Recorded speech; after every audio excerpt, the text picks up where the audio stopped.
Welcome to the 29th Annual Massachusetts Multicultural Film Festival with this season's theme of indigeneities. We have very much looked forward to this closing event tonight with a presentation of selected works of Ng'endo Mukii, and I would say this is a culminating event in the festival this season, capping 8 weeks of global contemporary indigenous film and media art. I'm Daniel Pope, director of the festival, along with Sean Shimpak. Nefeli Fornisa-Budaki is our assistant curator, and Laura McGough has curated the 2022 MMFF. It's my pleasure now to introduce TreaAndrea Russworm, who will introduce Ng'endo Mukii and moderate the conversation and Q&A tonight. TreaAndrea Russworm is Associate Dean of Diversity, Equity, and Inclusion in the College of Humanities and Fine Arts at UMass Amherst, and an Associate Professor in the Department of English. She earned a BA from Brown University and a master's and PhD from the University of Chicago. Her research and teaching center on video games and new media, digital culture studies, African American popular culture, digital humanities, comic books and visual representation, and postmodernism and psychoanalytic theories. Professor Russworm has published 3 books: Blackness is Burning, Civil Rights, Popular Culture, and the Problem of Recognition; Gaming Representation, Race, Gender, and Sexuality in Video Games, co-edited with Jennifer Makovsky; and From Medea to Media Mogul, Theorizing Tyler Perry, co-edited with Samantha Shepard and Karen Beaudry. Professor Russworm is currently working on a scholarly monograph on race and technology. Welcome, TreaAndrea.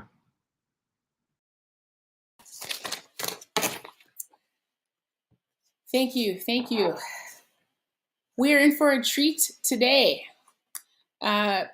Please join me in welcoming Ng'endo Mukii, who is an award-winning filmmaker known for her documentary animation film, Yellow Fever, which explores Western influences on African women's ideals of beauty. In addition to Yellow Fever, she has written and directed other films, including This Migrant Business, Nairobi Berries, Kitwana's Journey. This festival was my first opportunity to engage this incredible storyteller's work. I found these short films to be powerful and as serene as they are scathing critiques of Western ideals of beauty, sexism, and violence against women and children. The films are also hopeful as they point ways forward that are both speculative and direct. Mukii's films speak in multiple cinematic languages as the works evince a command of multiple forms at once, from still photography to live performance to dance and animation. Visually, the films speak in a style that mixes and remediates bright, saturated colors with potent shadows and lights. Mukii's work has understandably, unsurprisingly been critically acclaimed, and there have been no shortage of awards, festivals, and laudatory reviews. These distinctions include premiering at the Kenya International Film Festival, the Cinema Africa Film Festival in Sweden, the This Is England Film Festival in France, Underexposed Film Festival in the United States, the Chicago International Film Festival, the St. Louis International Film Festival, the Black Star Film Festival, and the Africamera Film Festival in Poland. Awards include the Best Animation Award at the Kenya International Film Festival, the Best Animation Award winner at the This Is England Film Festival, the Best Student Film Award winner at the Underexposed Film Festival, Best Short Film winner at the Africa Magic Viewers Choice Awards, and a Silver Hugo Award winner for the Best Animated Short Film at the Chicago International Film Festival, the Best Experimental Short Film Award winner at the Black Star Film Festival, and the Best Short Film Award winner at the Africamera Film Festival. From this list of distinctions alone, you can actually see how there are multiple and complicated ways to characterize this brilliant filmmaker's work. So we are in for a treat tonight, or today, or tomorrow, or yesterday, depending on your location. What follows is a hybrid lecture and screening event where we will all have the pleasure of hearing directly from this distinguished filmmaker as she discusses the use of animation as a technique of challenging stereotypes used to represent African peoples. Stay tuned also for the concluding live Q&A. Please join me in welcoming Ng'endo Mukii. Ng'endo Mukii. Hey, thank you so much for that introduction, TreaAndrea. That was very lovely.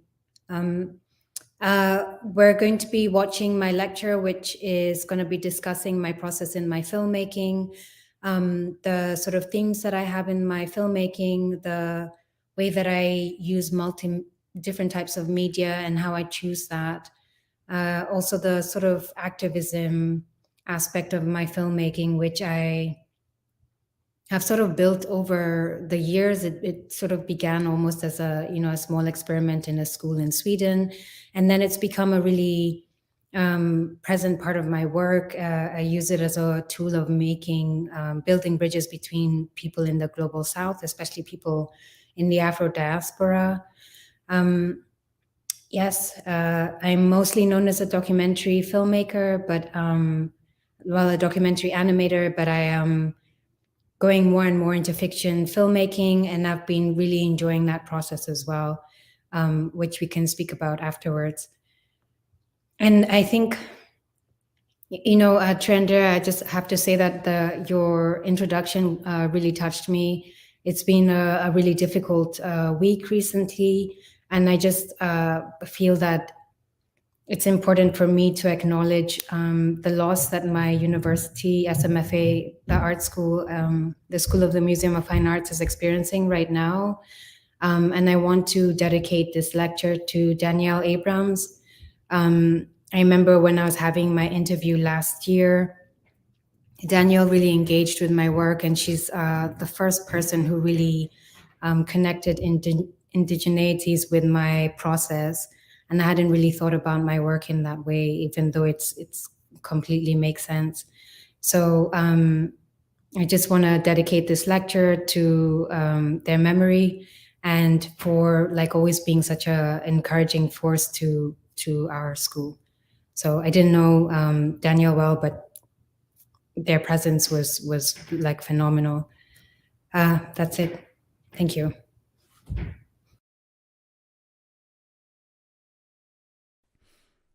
Hello, everyone. My name is Ng'endo Mukii.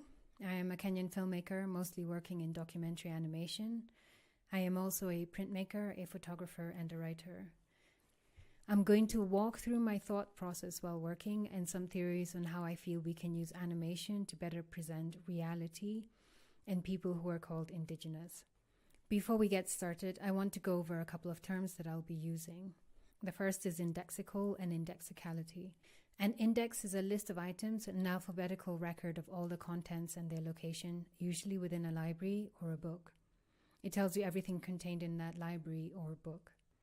In this case, I use it to refer to the holistic and all-encompassing effect of an image or film. For example, after watching Nanook of the North, you might feel we know everything about the life of Inuits in the North Pole. We know how they hunt, what they eat, how they build their houses, who they sleep with, how they take care of their dogs, how they treat their children when they are sick. We feel we know everything. So even though years later it was revealed that Nanook shot and developed some of the footage in the film, and that some of the scenes were actually staged, Nanook of the North is still upheld as the first real documentary film. We are convinced by the reality the filmmaker has given us, their version of the story. Films use this sense of indexicality to make things feel complete and, most importantly, real.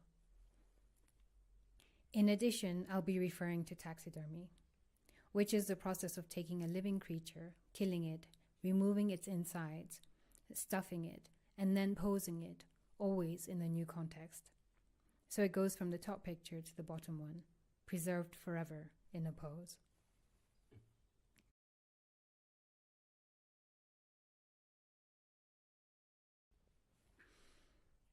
There stands a massive library in my father's house. As a child, I would rummage through his books and often settled on a photography book with a tall-looking, chocolate-colored man with lips painted black, braided hair, and ornaments adorning his turban. The first time I saw him, I believed he was a woman, and even after discovering my mistake, I preferred to think of him as such.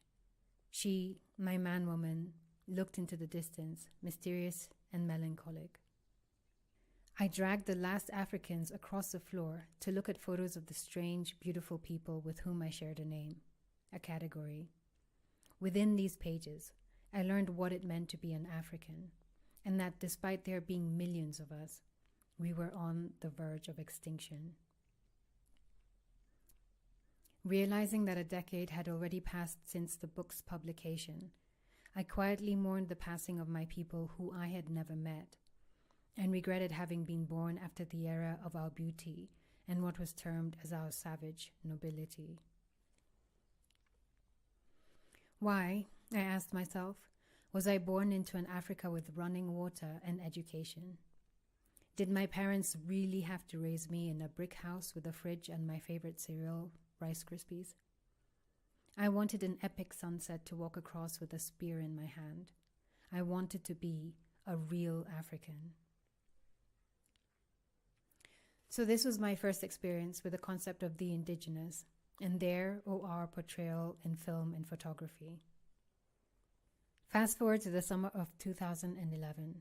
I was working on my dissertation at the RCA, comparing the process of taxidermy and early ethnographic filmmaking. Both practices involve an act of deletion, of editing, for the sake of presenting indigenous species as icons in a foreign context, in a pose. They both depend on the illusion of looking real or realism to be convincing. The great artistry of taxidermy is to take something which is dead and pose it in such a natural way that viewers will exclaim, "That animal is alive." It must look natural. Concerning ethnography, it must be felt that the people represented live in a time gone by, lost beyond recovery, and yet faithfully captured by the dexterity of the filmmaker.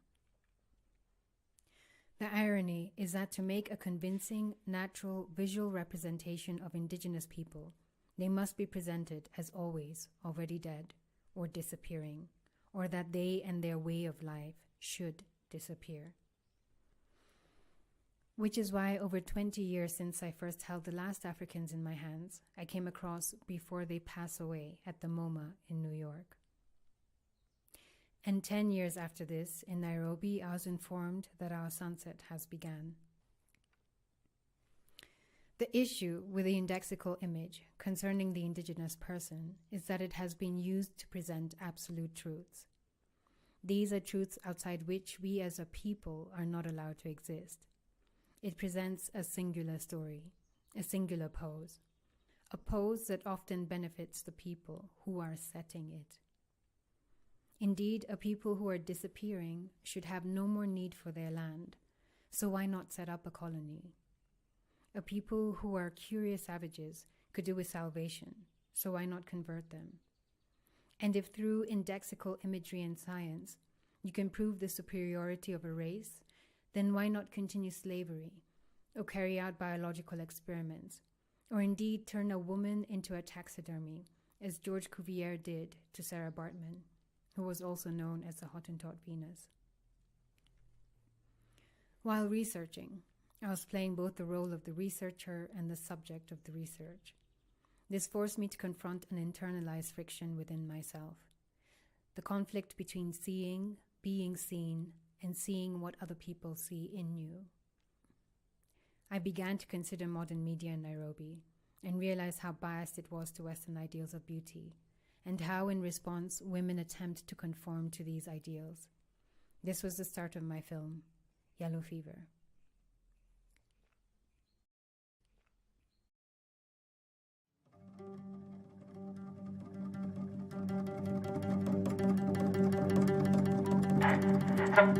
Kanisa kumi kamili, hamjambo wasikilizaji, jina langu ni Grace. My sister and I are teenagers. We are having our hair braided at the hair salon. My magazine is on my lap because it hurts too much to read. My sister is asleep. She is chocolate. I am toffee. The woman tugging on my hair is mkorogo, a mixture of both, meaning she could only afford enough beauty cream to bleach her hands and face, which are now yellow. Her true ebony persists on the length of her upper arms, the bow of her stomach, the breadth of her thighs. I see the West seeing us, and in response, this woman had worked hard to erase the element that marks her as truly African. Her own melanin, her own skin.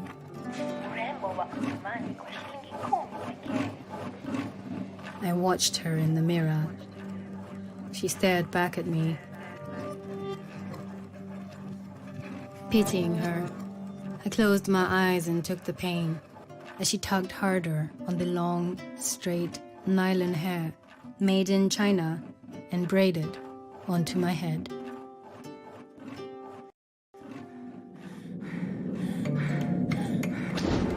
So the African was confused. So they started now to be a conflict. So they go to extremes.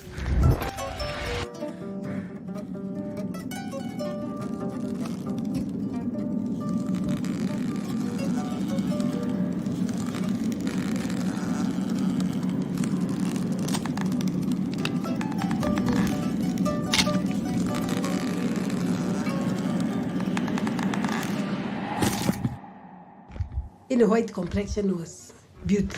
And that is now what drove the girls to try and use the beauty creams to bleach themselves. I really want to be American instead of a Kenyan. If I was American, I would be white, and I love being white. But you know you can't change. I know I can. How? With magic. Magic is real. So if you had magic, you would do what? I would change myself into white hair and white skin.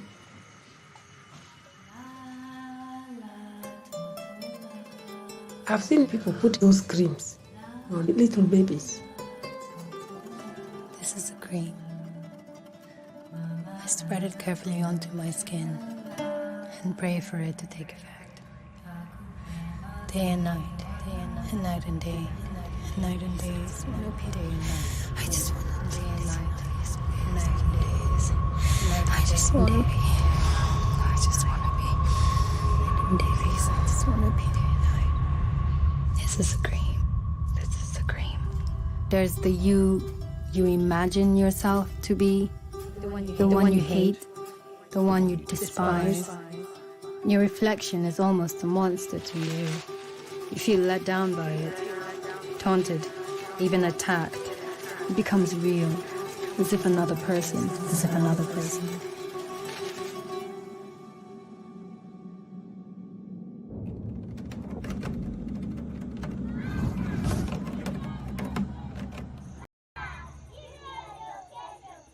What was making you straighten our hair? Like my girls to look much better. You thought that we would look better if our hair was... Look better, it would be easier for me to manage. I just thought I was doing right.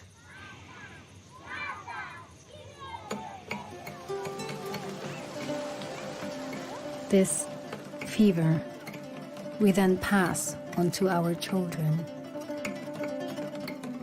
Our new improved formula that delicately brightens your skin up to 5 shades lighter for true beauty.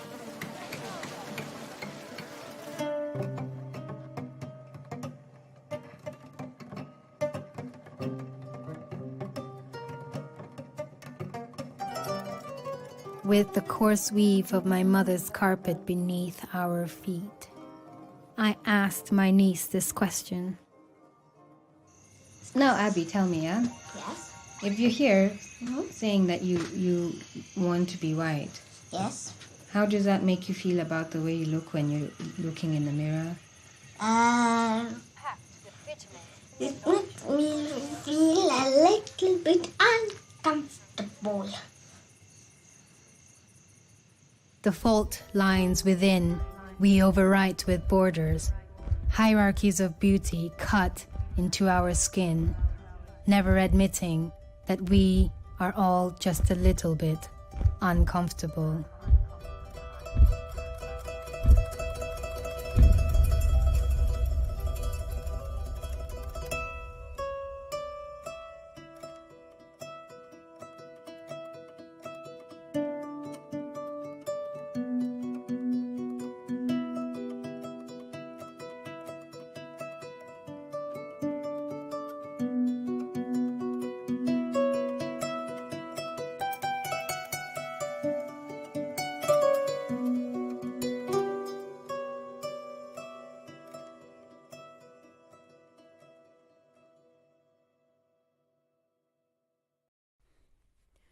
The perspective that justified colonialism and mass conversions is still heavily present in our media, and it affects how we feel about ourselves and our self-image. Western ideals of beauty go against the grain of most of our bodies, yet for some reason we are trying to attain them. Binyavanga Wainaina, a Kenyan writer, said that when writing about Africa, one is expected to use the 4 Ds: death, destruction, disease, and danger. So how can we address the accepted and expected image of Africans and allow ourselves to move forwards positively in this world? Here are a couple of examples of how we can do this. Jim Chuchu, the director of Stories of Our Lives, commented that he had decided to present his film in black and white as a means of separating the stories of Africans that he was telling from the color and romanticism of the African story. Marhen Satrapi, director of Persepolis, said that drawings have an abstract quality and that if she had used real people, it would have become an ethnic film about some Arabs in a country far away. The taxidermist worked as an illusionist, creating the impression of life where there was none. Equally, the ethnographic photographer or filmmaker worked as an illusionist, creating death where life existed. Both of these depend on the indexical or real image to create their illusion. So I propose the use of animation in relation to indigenous people to create the understanding that these people are human. Animation is not tied to the real image, and through creative use is able to emulate human emotion and experiences, even on a fantastical level.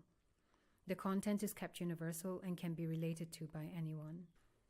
Since the artist's hand is very obviously involved in bringing the images to life, it is not proclaimed to be alive, as is the case with taxidermy. Neither can we have a sense of loss for something that only exists once the artist creates it, as is the case in images captured by ethnographers. Unlike ethnography, it is not tied to any singular story or singular pose or any absolute truths, and allows multiple interpretations of the human experience. So this is the reason I enjoy working with animation. I feel animation can be used to emulate something that is intangible, something that is humanity. It is our soul, unlimited by the preconceptions and expectations of a real image. Animation can make us human again. I myself, as an artist, also find that the space of animation allows me more room to experiment and define my practice and interests. I'll show you a couple of short pieces in which I have used the physical process of animation as a form of emotional catharsis, reflecting the content of the film. In this migrant business, I played a lot with the treatment of the image of the vulnerable migrants, in contrast to the smugglers and the governmental agents that were exerting control over them. The animation of the migrants was hand-drawn animation, frame by frame, which meant that I spent a lot of time with the migrants in this film. There were many more details and layers to work with, and this made me feel more intimately connected to these characters as their creator, which I hope translated in terms of empathy for the audience. In Low Tide, I was thinking of the constant erasure of women's bodies, our presence in history, in society, and how we have to erase and contort ourselves to fit to the expectations society has of us. I worked through footage frame by frame with sandpaper, scratching at the images. The kind of funny thing about this project is that as I was working on the frames, thinking about our erasure as women in society, my fingertips were being abraded by the sandpaper.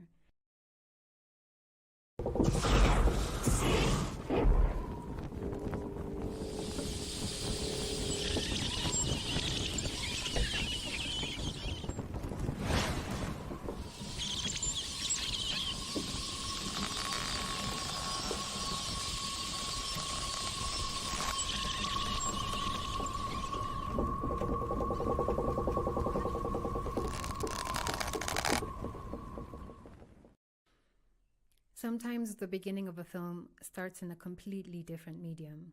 For Mtindo, I took woodcut and silkscreen prints that I had created and used the patterns to make a film. Mtindo means style in Kiswahili, and in this film I have written an ode to the role our clothing plays in communicating who we are to other people.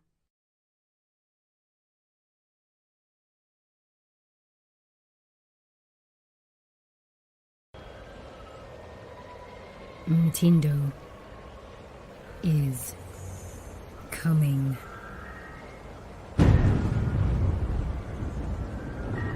Fabric, layered touch, woven over taut bodies, ready, on their marks to touch down.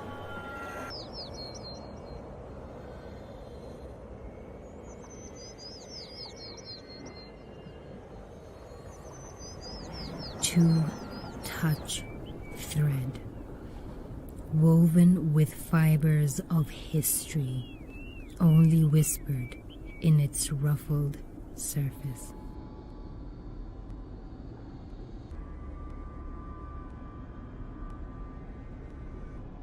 Cover me.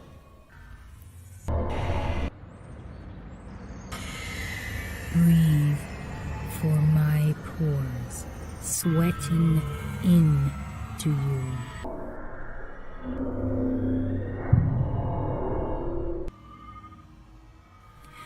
Like a mother unacknowledged, you wrap me quietly, without expectation. Stand sharp-edged for presentation, dumbly knowing that you speak for me before I arrive.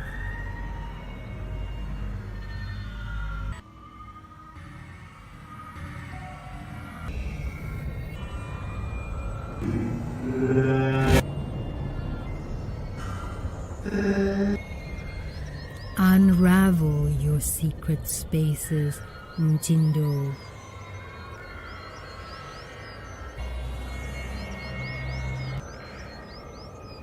Under my fingers, I feel your arrival.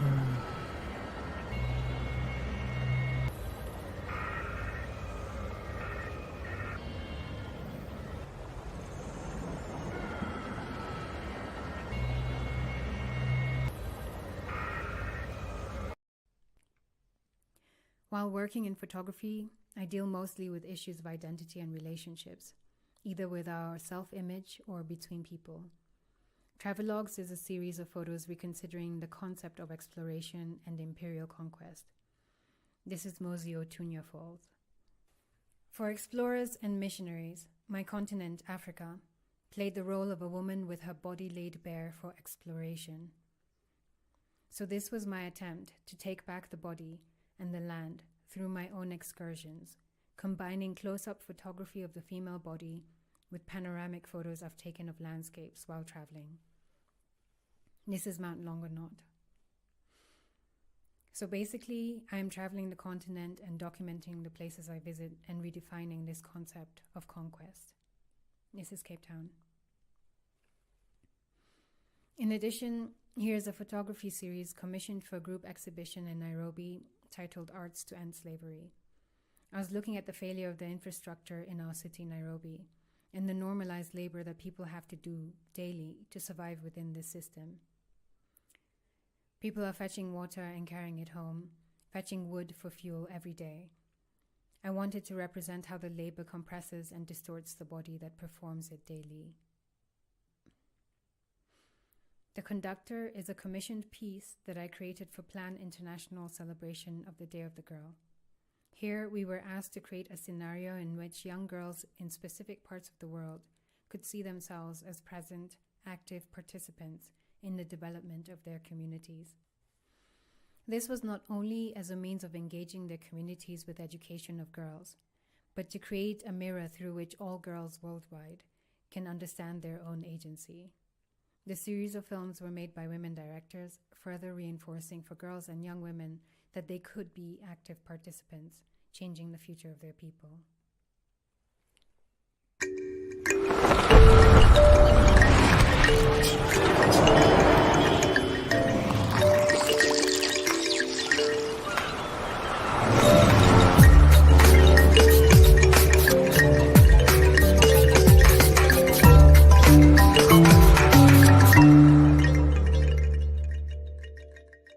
In Sweden, I held a workshop at a high school for students who, for different reasons, could not fit into the mainstream high school system. I asked them to choose a video that they felt had influenced them collectively. We then gave each of the students 1 second of footage to work on in any way that they wanted. So they had 25 frames.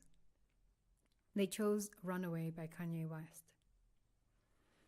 The students painted over, drew, attached flowers and foil paper, and worked digitally over the frames.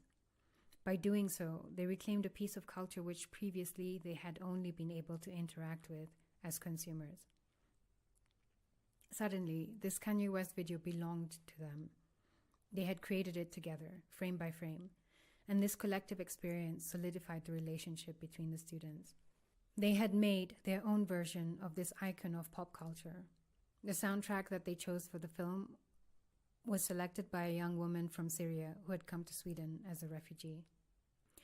Through this process, people who have become consumers of dominant culture through whichever use of force, such as colonialism, capitalism, or religious conversion, these people can reinterpret and recreate this culture. We can create our own space in which to validate and celebrate something that is uniquely our own. The reproduction of this is the creation of our story.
So recently, I have been considering ways in which the global South can begin to communicate directly to each other through art.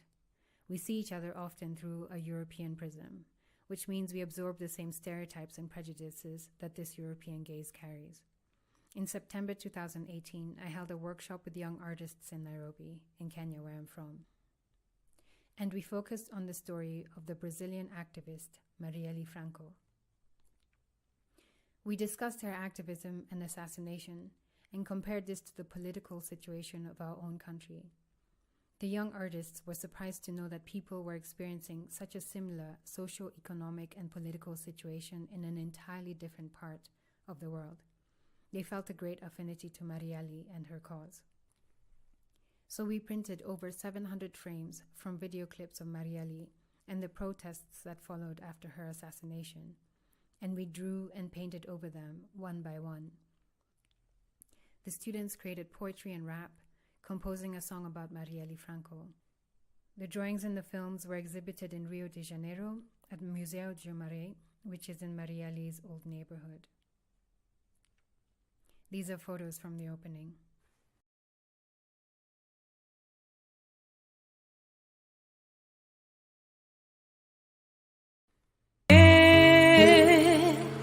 Nina majonzi moyoni, nina machozi machoni.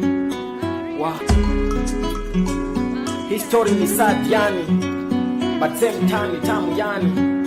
Design nakumbusha nikukumbushe, ucheki yani. Look within you, juu utapata unachosaka. Juu mawingu ilifunga, na sai jua imechomoza. Design ina prove it's a new day. Tuko fan na see, my eyes are red juu ya machozi nilimwaga jana, but nina hope, so I can still see. Nataka ni spell hii jina, na si jina tu, ni hii jina iko na C katikati, yani F-R-A-N-C-O, but most importantly M-A-R-I-E-L-L-E, yani nabonga kuhusu Franco Marielle.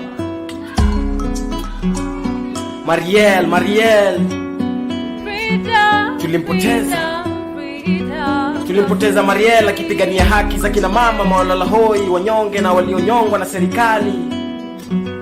Kweli hii serikali ina serikali za kuiba maisha za watu. Wow. Hii serikali ina serikali za kuiba maisha za watu. Long live in our hearts. R.I.P.F. Maria. R.I.P. Mwanasiasa mtetezi wa haki ya kina dada na bado mzazi, alikuwa wakili wa watu maskini wanaoteswa na serikali katili. Wanatumia vikosi vya polisi kusimamishia watu maisha kwa risasi. In November 2018, I traveled to Brazil for the Goethe Institute Villa Sul residency in Salvador, Bahia. I shared the portrait of Marielle that we had created in Nairobi with students and film enthusiasts in Salvador, Cachoeira, and in Marielle's hometown, Rio. The Brazilian audiences connected deeply with the celebration of Marielle, and we decided to hold an animation workshop in Salvador that would serve as a response from Brazilians to the show of solidarity by Kenyan artists. We focused on Wangari Maathai, a Kenyan human rights and environmental activist and Nobel Peace Prize laureate. As with the Nairobi workshop, the participants drew and painted over hundreds of frames, then wrote and recorded music from scratch to celebrate Wangari Maathai. This is a piece we created during those 4 days. Wangari, Wangari, Wangari, Wangari, Wangari, Wangari, Wangari, Wangari, Wangari, Wangari. Seus olhos continuam vivos, espumando pelo mar da Bahia.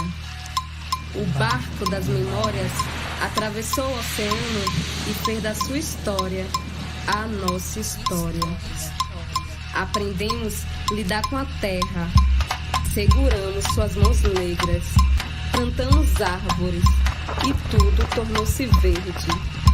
Quênia, ressoa o nome Wangari, gritem revolução, mulher negra, desde o ventre da sua mãe. Wangari, seus olhos continuam vivos, espumando pelo mar da Bahia. O barco das memórias atravessou o oceano e fez da sua história a nossa história. É o andar de pés no chão que aprendi com minhas ancestrais. É o andar de pés no chão que aprendi com minhas ancestrais.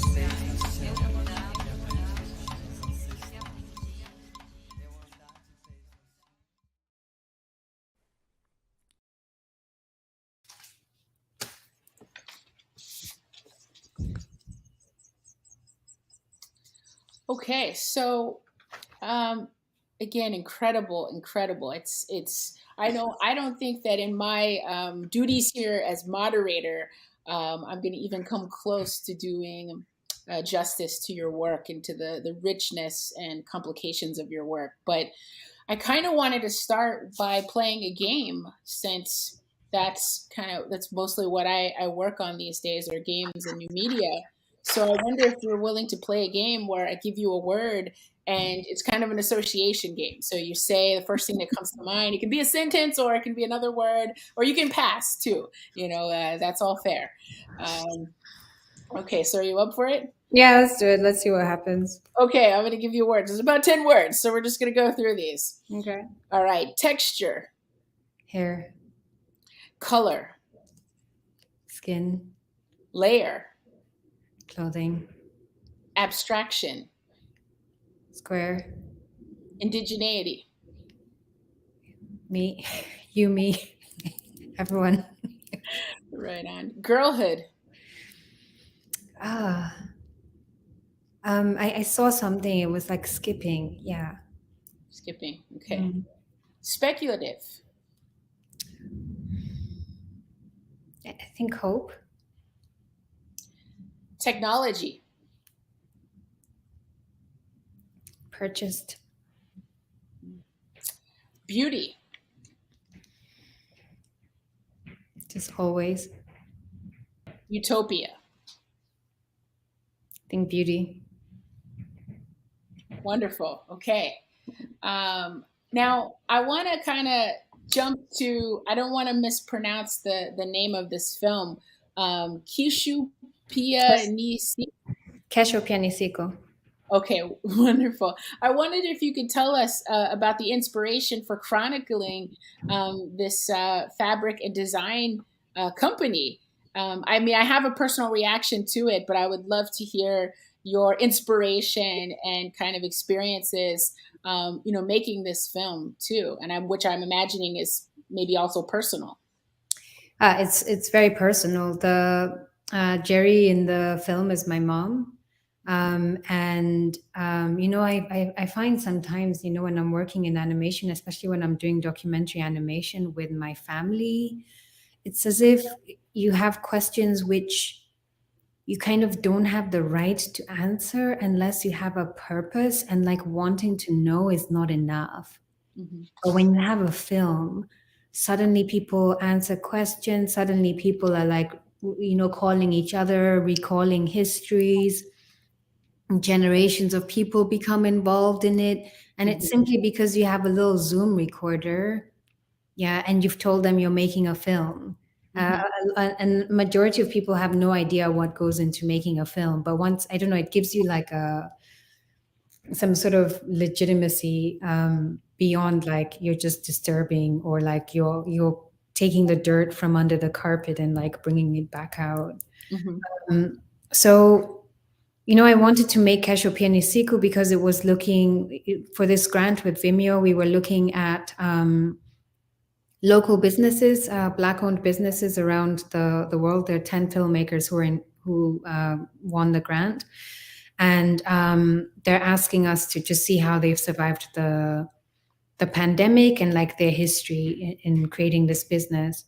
And I wanted to document my mom's personal story. She graduated with a degree in science, but then all of these things happened within her marriage, and like pressures from within society that just compressed her and didn't allow her to fulfill that potential in that part of her life. So being able to get into this industry that she never considered before, is the thing that allowed her to be able to pull herself out of this marriage, to be able to find financial stability enough to leave. And being able for her to be able to say these things was really important. She told me there's so many things that never actually got into the film. In the end, we had a 3-hour conversation to make this 9-minute film. But she said she wanted to say them because she felt as if she had never been allowed to talk about them. So it was sort of a healing process, but it was very difficult. But it was important for me to ask my mom these questions and for her to have the space to say them without any external force, like trying to stop her or telling her you can't talk about these things. Right. Oh, yeah. I mean, I was struck on so many levels by this film. I asked the word texture and layer, come to mind when I'm thinking about your work in general from what I've seen, but obviously there too, with the animation of the fabrics and the different textures. And so there was sort of a metaphorical quality to it, even though the textures and the fabrics are like, it's maybe a more literal animation. There's also metaphor there in how they sort of play on the screen. And so I know she was your mom was speaking to herself, but I wrote this down because this quote was so important to me and touched me personally. She said, "Accept yourself, forget the home, forget the husband, move out with your child. The society is not going to embrace you, but you have to be bold enough to start all over again. Your income is the strongest weapon you have. If you give it up, you become voiceless." Yes. And I just wanted to thank you and her for capturing that particular message, which I sort of heard as its own proverb, if you will, in this moment, just really hit to the core and spoke to me. And I think that, some of the things that you're saying about the medium helping people express themselves and, having this intergenerational storytelling opportunity here is just, it's so beautiful. And, you never know how these words and these images, these stories are going to reverberate, outward. We have no control over the art, but in today's case, your mom's wisdom is speaking volumes to me. I'll tell her that. Yeah, she'll hear that. Yeah. So I have also a question about animation and, I've been doing a lot of work lately on utopian thinking and writing and sort of diluting some of these divides between utopia and dystopia. But speculative fiction and speculative design and speculative modes of thinking, I definitely think are in various critical conversations that I follow. And so it's on my mind. But today, when I was thinking about animation and some of the things that you're saying from about animation and taxidermy and the ability to break from the real, so to speak, there were a couple of things kind of coming to mind to me. And one was postmodern theorist Jean Baudrillard, is noted and sort of famous for talking about the desert of the real, which in Baudrillard's works has a lot to do with hyperreality. That the desert of the real is the life that we're living in this world of like mediation, basically, for Baudrillard, and our basically our enmeshment with the not real anymore, that we have gravitated toward the hyperreal, the realm of fake news, these stand-ins for the real. So it's the trickery of, we no longer know or care to know, what the real is anymore. So in that tradition, breaking from the real and sort of being in the realm of the hyperreal is not a good thing. But in your work and in your sort of resistance, to wanting to like literally capture or literally create something, to the T, to try to tell the real, story or identify it in a particular way, it seems that there's a freedom from that, right? There's a free animation is one way where we're sort of free from that particular project of capturing the real, which if we're going in the realm of like hyper reality or photorealism, even where you're trying to document what really was, there can be some slippage there, right? And there can be some confusion. So I wondered, in thinking about it in this way, if there's something about animation that is even more speculative than other kinds of storytelling. Maybe is there something that is more sort of allegorically possible or appealing in the form in that regard? Do you have any thoughts about speculation or this ability to imagine and what animation allows us to do? I think definitely in terms of allowing us to imagine things, I feel, I talked about how when you're seeing the indexical image, we just have so many stereotypes that are already piled onto us, and it has nothing to do with who we are. It's just historical. It's been done for so many generations. And I feel like as soon as I am in the process of creating something, I'm going to be held responsible for the image that I make in a very different way to how people, even on Instagram, I still see a lot of people like visiting African countries or other countries and like filming themselves with children, for example. And the fact that the children are smiling is their justification for having, I didn't do any harm. And there's so many reasons why children smile. There's so many reasons why children chase you down the street when you're a foreign person living in a country that is economically depressed. There's several reasons, and you're spinning an entirely new story based on the image that you want to share. But if I'm creating this image, for example, then I have a different responsibility because I'm choosing, and people can see how far I've chosen to put this child, for example, in this situation. So even in terms of my niece, I remember being really worried about having her on screen. I knew if I used the camera with her, she would be thinking about her hair, she would be thinking about her appearance, and all of these things that we were discussing would come to play. And I love that I can be able to create her, to draw her, and to also protect her as a vulnerable. She was about 4 or 5 years old when she said this, when we had this interview. And because it was just a mic on the table, she was just talking.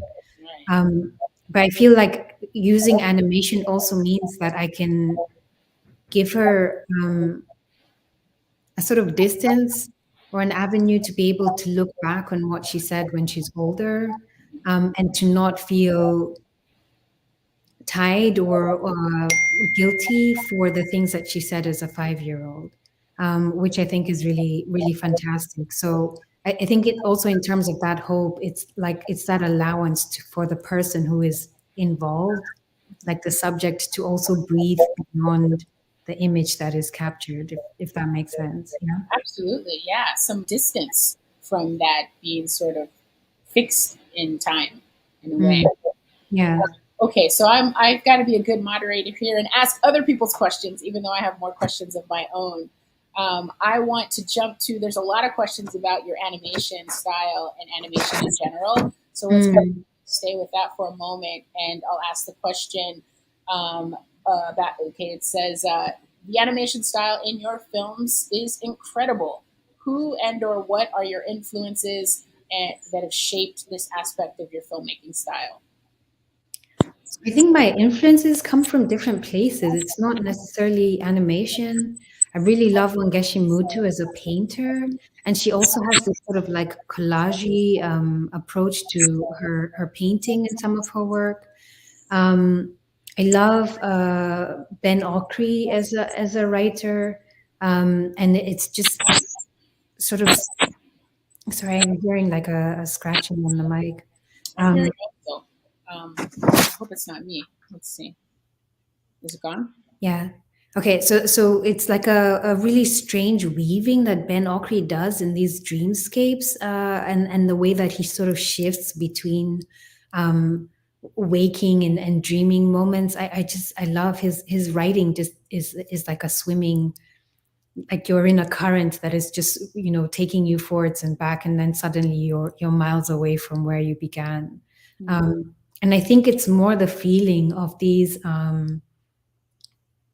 creatives who are not in animation that I draw on. For example, you know, it's like Wangeshi Mutu is not necessarily working in animation, but I love that collage, bashing things together, finding out how they make this new whole. Ben Okri is a writer, and that way that he moves me through his stories is what I want to bring as well into my filmmaking. Yeah. Okay, great. Then there was a question about how you became interested in animation, and if you had to do any particular training to learn how to animation. So there's a couple of questions about like the practice of animating and how you became an animator. So I did my undergrad at RISD, the Rhode Island School of Design, which is near Brown. And I was in illustration. You know, I was drawing since I was a young child. It's actually my dad who taught me how to draw. He had like unfulfilled dreams as an artist. He became a lawyer. So when we were young, he was just basically testing each child to see if they would draw, and I'm the one who stuck with it. So when I went to art school, I was like, I'm going to become an illustrator. And at RISD, you're required to take courses outside of your major, which is how most US universities work. And I took a film video course, and having the timeline in my story making was just incredible. I could not believe access to rearranging things that you've shot, speeding stuff up, slowing it down, like revert, like very like the really basic stuff that when you're coming to like a filmmaking, you're like, oh, let me try reverse this. I just found it so exciting, this aspect of playing with time. And that's how I shifted into the film animation and video department. So if it wasn't for that course, I probably would have stayed in illustration. Wonderful. Okay. There's one more question about animation practice and asking, do you have any tips for people who are aspiring animators?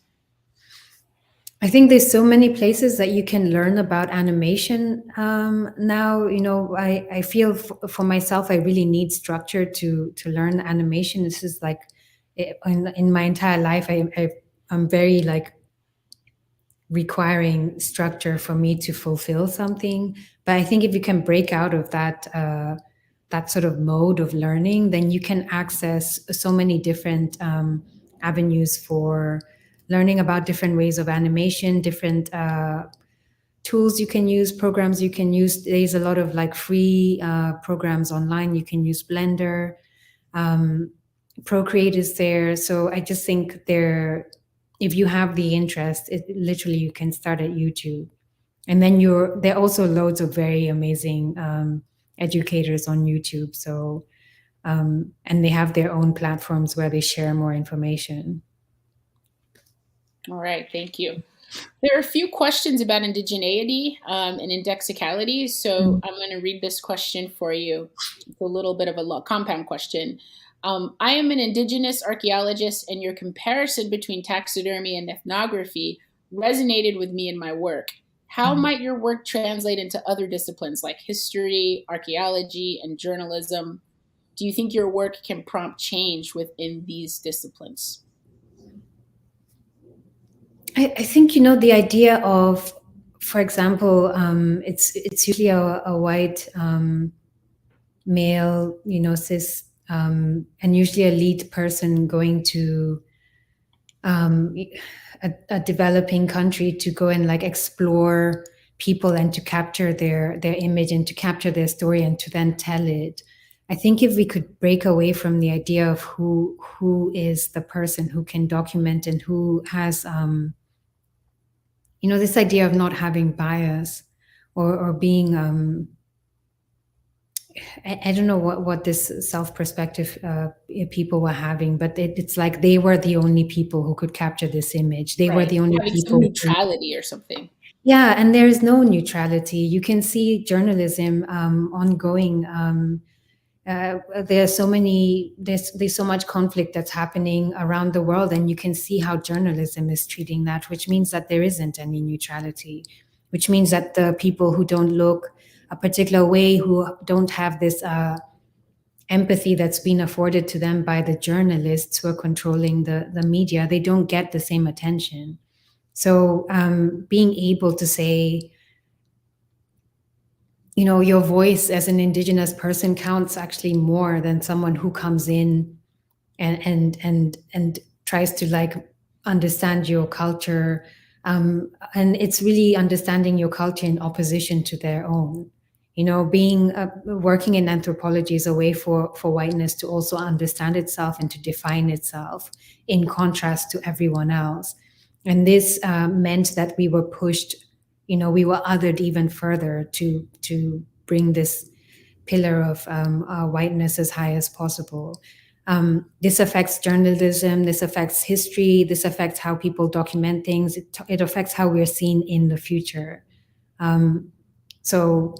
But breaking that, I really honestly, I don't know how that happens. I think we're all like talking in our separate places and just trying to get more and more control of who gets to speak.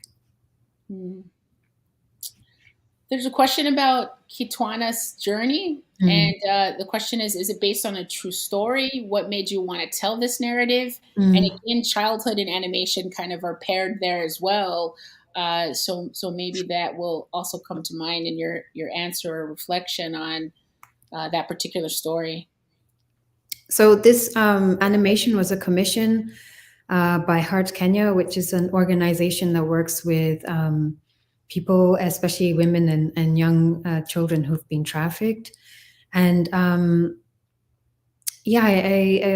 lady who asked me to make this film is called Sophie Otieno, and she, we really wanted to tell the story. It is based on a real story, and it's we wanted to tell this story without revealing any of the information about the child who had been taken and who had been abused. We, wanted to create a story that could be used for educating the public about the trafficking that happens, because a lot of people don't either understand what it is or believe that it's going on.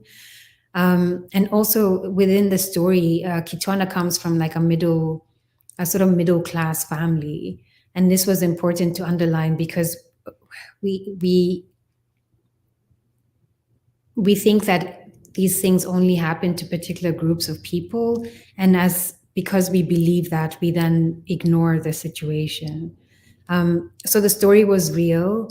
The reason why, I wrote this poem was so that it could feel like a tale that is easily accessible for children to watch and to listen to.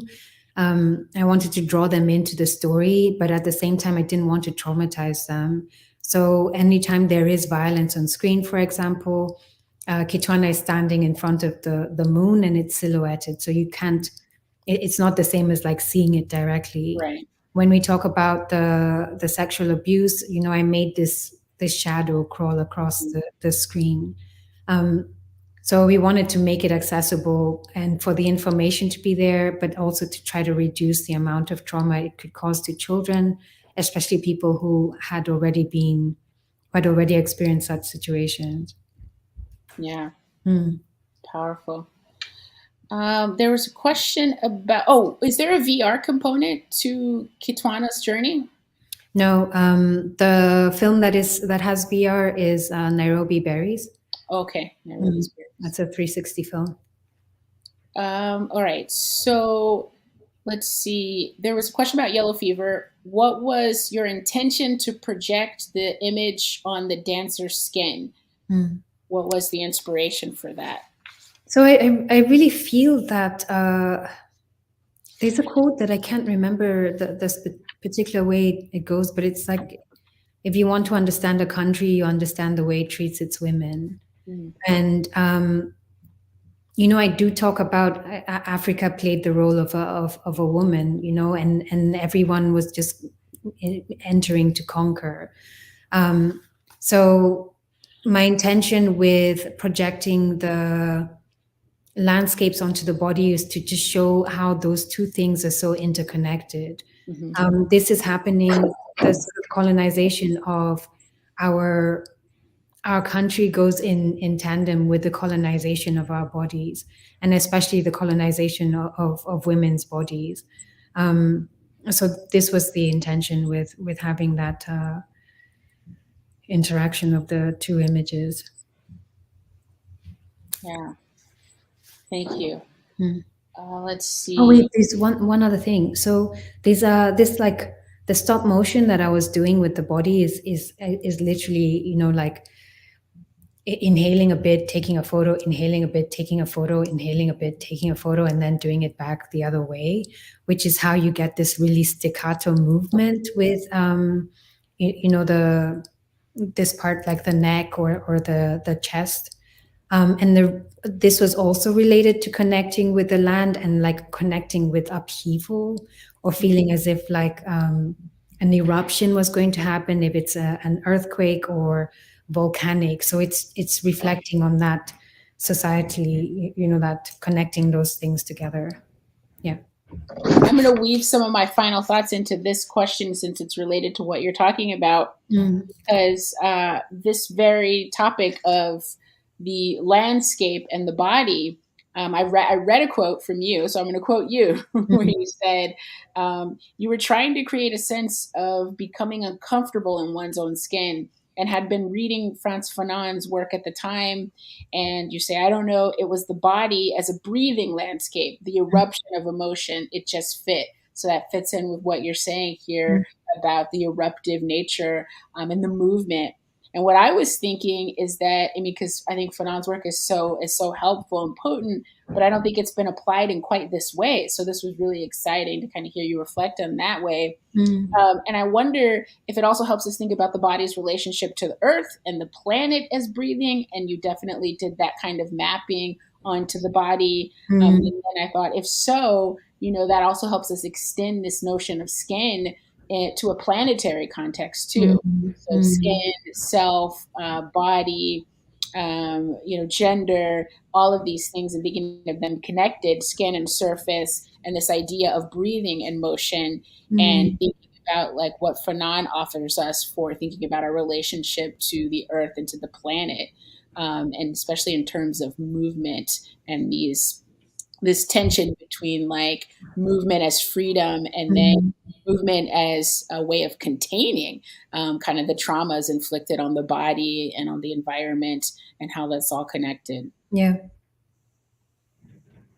So there wasn't a question in that, but do you have other thoughts or things that come to mind from these questions from our audience, from this opportunity and occasion to think about your work in this, sort of finite moment? Anything that you'd like to share with our audience about your work and about some of these topics?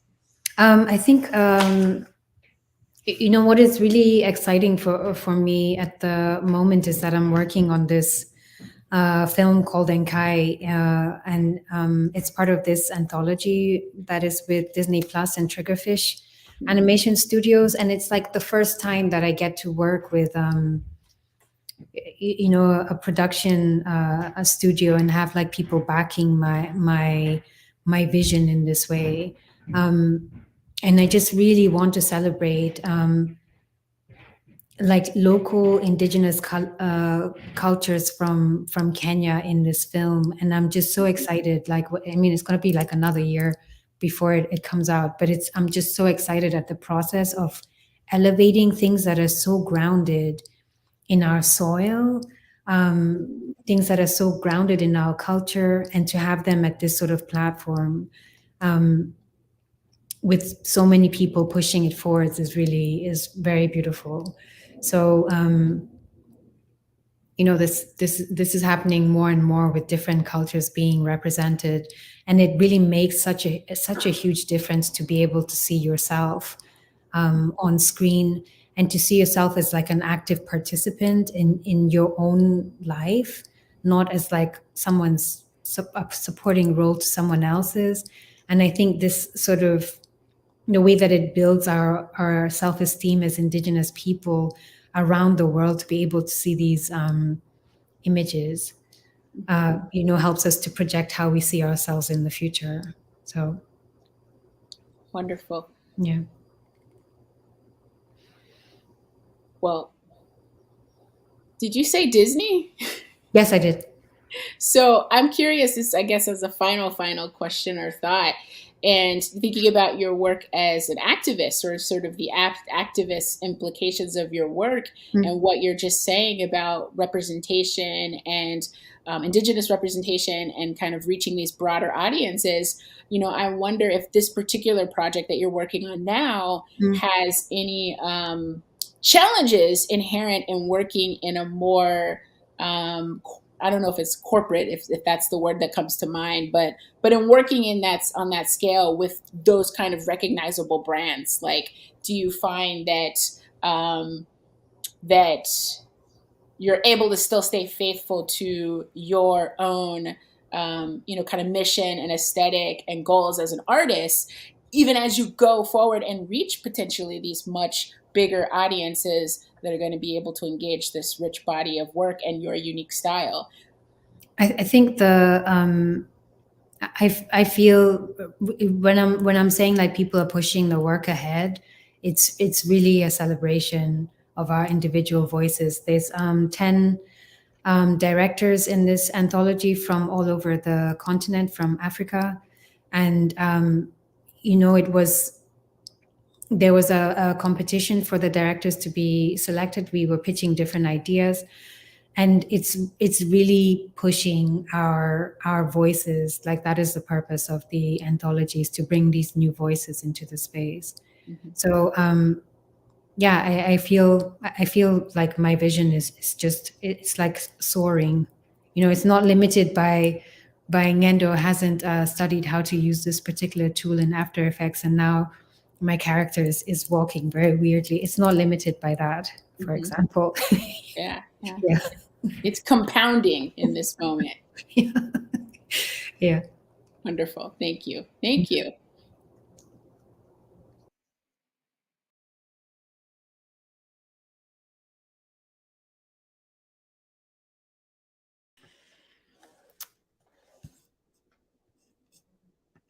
Hello, I'm Laura McGough. I'm the curator of this season's festival. And I'd like to thank Ng'endo and TreaAndrea for such an amazing and thought-provoking conversation following the lecture. What a treat to hear these thoughts and see the films, and then actually have this conversation about this wonderful work, this really exciting animation. I'd like to thank Daniel Pope and Nefeli Forney for all their hard work and technical expertise, which made this season of the festival possible. It's such an enormous undertaking, being online and shifting to online in February. Kudos to you both for your work and your effort. I'd also like to thank all the filmmakers who shared their work and their time with us, and the scholars who crafted such thought-provoking introductions and moderated such exciting live conversations. It's been such a treat to be backstage listening to you all semester. And last but not least, a big thank you to Barbara Zecki, chair of the Film Studies program at UMass Amherst, who makes all things possible. Thank you.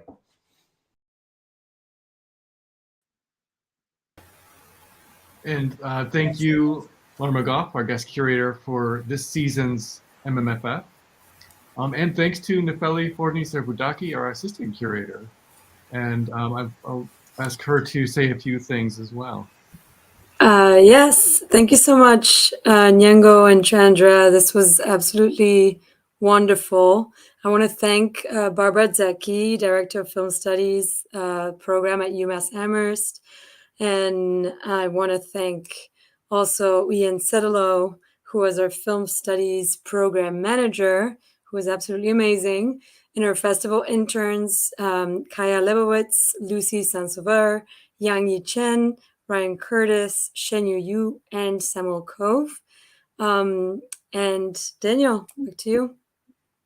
Well, and many thanks to you, our audience, who have joined us on this journey this season. It's also our pleasure to acknowledge and thank our sponsors, again, that make the 2022 festival possible. At UMass Amherst, that's the College of Humanities and Fine Arts, the UMass Arts Council, the College of Social and Behavioral Sciences. Also thanks to the 5 College Film and Media Council and the 5 College Native American and Indigenous Studies program with a grant through the Andrew W. Mellon Foundation. Please be sure to see our website for information about the festival and videos of the events that have taken place this season. blogs.umass.edu/MMFF 2022. Again, the Massachusetts Multicultural Film Festival is presented by the Film Studies program at UMass Amherst. Barbara Zecchi, program director. I'm Daniel Pope, director of the festival, along with Sean Shimpak. Thank you, and we will see you next year for the festival's 30th anniversary season. Good night. Thank you.